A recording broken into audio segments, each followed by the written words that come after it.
It's only been like 4 or 5 months, right? Yeah. So what have you learned, dude? Well, it's funny that you said that.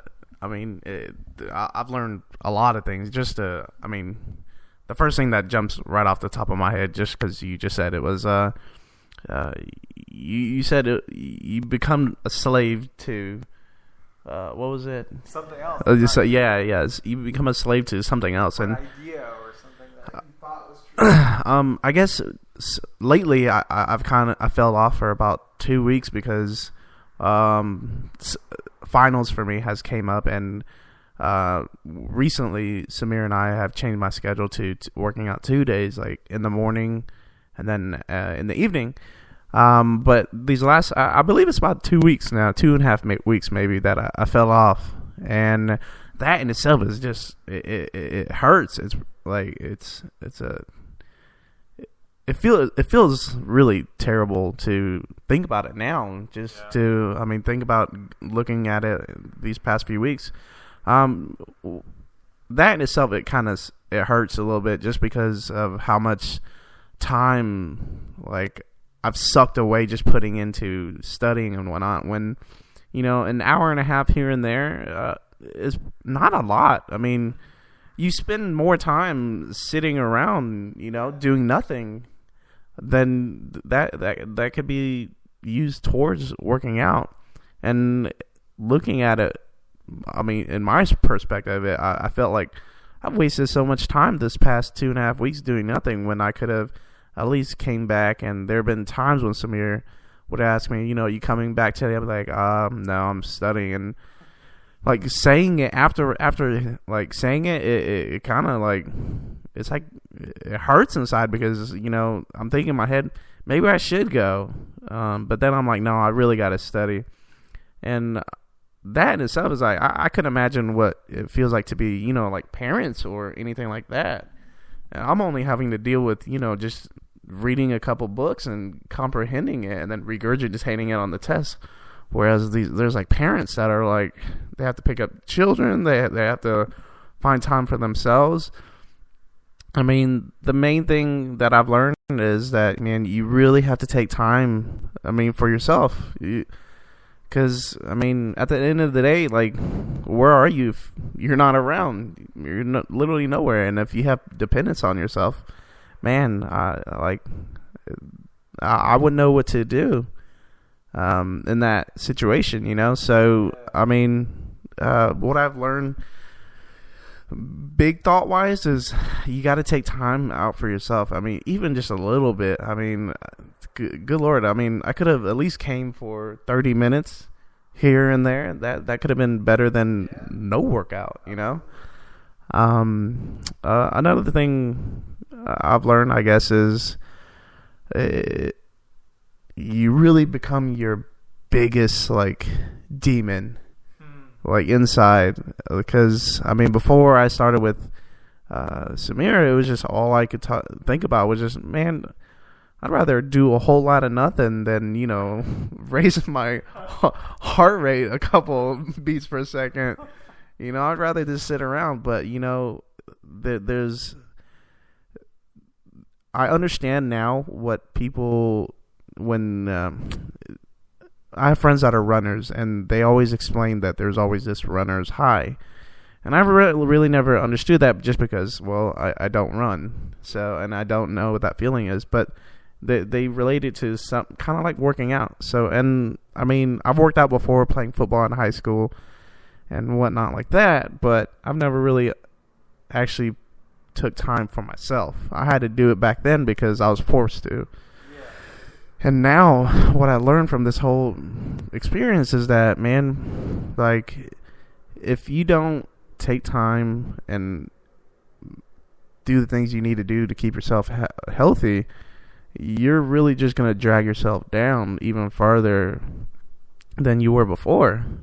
So, man, we just started, when you and I first started, we started with just drinking water. Mm-hmm. And it literally started, honestly, with just drinking more water. And that in itself, I felt really good within a week because I felt clean, and then I wasn't craving sugar. I wasn't craving Cokes. I wasn't craving anything like that. And then we changed the food, and then the food in itself was crazy. Because at first I was pretty adamant about not changing the free range free range eggs. I mean, I'm still a little skeptical about, but I can taste the difference now, and I get it. I get the whole thing about putting clean stuff in me. But before I was like, man, do I really have to buy free range eggs, chicken eggs? I mean, pasture raised eggs. There's a big difference.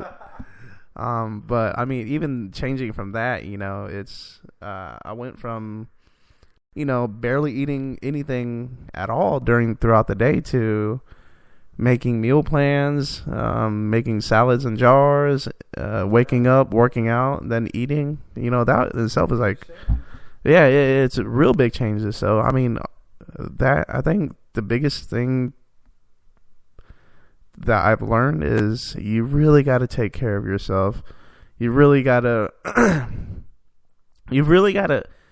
take the thought of like, man, I don't have enough time, because to be honest, you always have enough time. There's always more than enough time for you. I mean, it's just how much are you willing to do it? How much are you really willing to set down a time and just be like, I need this? Because honestly, I mean, there's so many times throughout the day I've realized. I mean, thinking about today, I've sat down for more than at least an hour, at least 30 minutes. That I could have been at least walking around doing something. And I mean, now I catch myself when I'm studying. I'll walk around instead of sit down. I'll walk around. So I mean, the big thing is just you have to honestly believe that you can do it, because the only thing that's actually holding you back is yourself. Because there are days that I really think that, man, I can't do it, but honestly I can, because I've seen myself. If you do it once, there's always that one time that you can look back and you're like, I can do it, because honestly I did this yesterday. Like you can do it, and I know I can do it. I'm just lazy at times, so I literally have to dig deep and think about it and just be like, if I did this a couple of days ago, why can't I do it right now? Because I'm tired? No, forget that. I did it the other day when I was tired too. So that's pretty much what I've learned. That's awesome. That's cool, man. I'm glad you shared that with me. I always like to ask people what they've learned in the past few months, if they've been working with me or they've gone through something big, like a big change. It's nice to hear that. And one thing I did definitely want to touch on was the whole time thing. I've heard this whole thing before. I don't have time. And I get it. You have a lot going on. And I first want to empathize with every single person out there with how much you have to go through mentally, emotionally, spiritually, physically every single day. Whether you're a parent, you have a job from 9 to 5, you're an entrepreneur, you've had traumas from the past you're still dealing with, and you're still fighting every single day. I feel you on that, and my heart goes out to every single person out there. And it's very easy to point the finger and criticize that, well, if this person is doing it, then you have no excuses. It's very easy to do that. It's very difficult to empathize with people first. So I send out my deepest empathy to all of you. But the thing is, at the end of the day, if you don't take responsibility for yourself, nobody will. Nobody will. And that's a hard-hitting fact that I've had to even understand for myself as an entrepreneur. Because when I first started this thing, before I started this thing, I was working out probably 4 to 5 times a week, and I was mobilizing and opening up probably twice a day. I was eating perfect meal cadence, everything was on point. All the vegetables were bought ahead of time. Everything was just perfectly planned. And then when I started this business, I just got sent on a whirlwind of tasks and things that had to happen, and stresses and expectations for myself. And in the process of building the gym, it was just awful. It was an awful time. And I was dealing with the relationship at the time, slowly coming out of that relationship. the breakup and the past of my brother passing away recently, and there was a lot going on.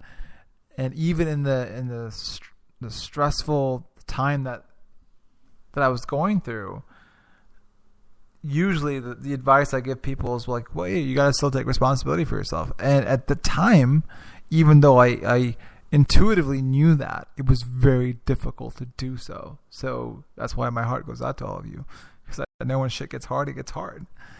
But in the end, as I went through the process, the only way time could expand for me, and I say this with every ounce of my soul, because when I was busting my ass building this gym and dealing with all the traumatic experiences around me, I felt like I had no time. I had to deal with the emotional trauma of breaking up with the girlfriend at the time, the emotional trauma of losing my brother, and then starting this gym and having all these expectations. And to me, I had no time to deal with anything else, let alone my body. And I just woke up one day, looked at myself in the mirror, and I had these bags underneath my eyes, and I felt like I was losing so much weight, and I was losing a bunch of muscle mass, and I felt like shit. Like, how am I going to help people, empower themselves such that they can change their entire lives? If right now for me, I'm not doing that for myself.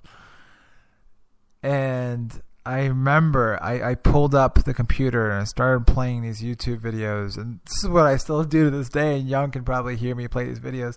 I'll brainwash myself with these people talking to me about empowering yourself and taking responsibility, and it's like these motivational videos by Les Brown or Tyrese or Elliot Hulse, or all these well-known people, Gary Vaynerchuk, Tim Ferriss, all these people, as much as possible. And I remember hearing something and that strikes me to this day, and he says, the only person that's going to take responsibility for you is you.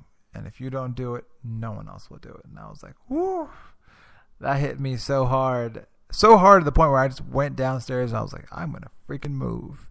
And I moved in ways that I thoroughly enjoyed. I'm like, this is why I love freaking doing it, because when I got done, time felt like it just expanded. I was like, I can do anything. I can do anything now. And every task that I then did from that point was like, oh, I can get this done within an hour if I just manage my time like this, X, Y, and Z.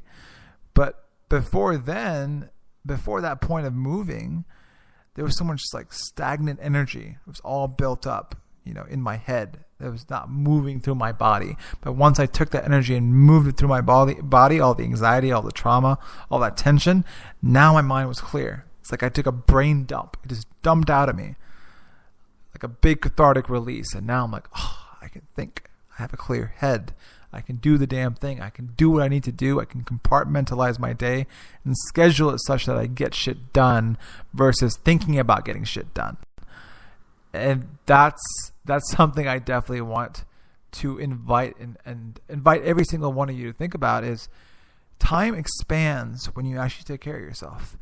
And it sounds like a woo-woo out there concept, but it does expand because now your body's better equipped to do what it's supposed to do.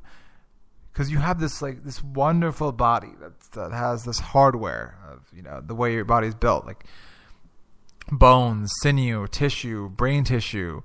And now you also have the software in this system that runs a certain way. But in order for the software to run, you have to keep giving it the updates it needs. You have to keep downloading the updates. And your updates have to be you continuously eating correctly, optimizing the way you eat, the way you move, the way you live.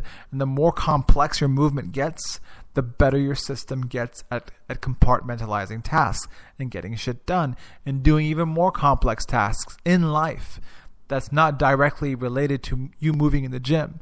It could be you accomplishing a goal you thought you could never accomplish in your life.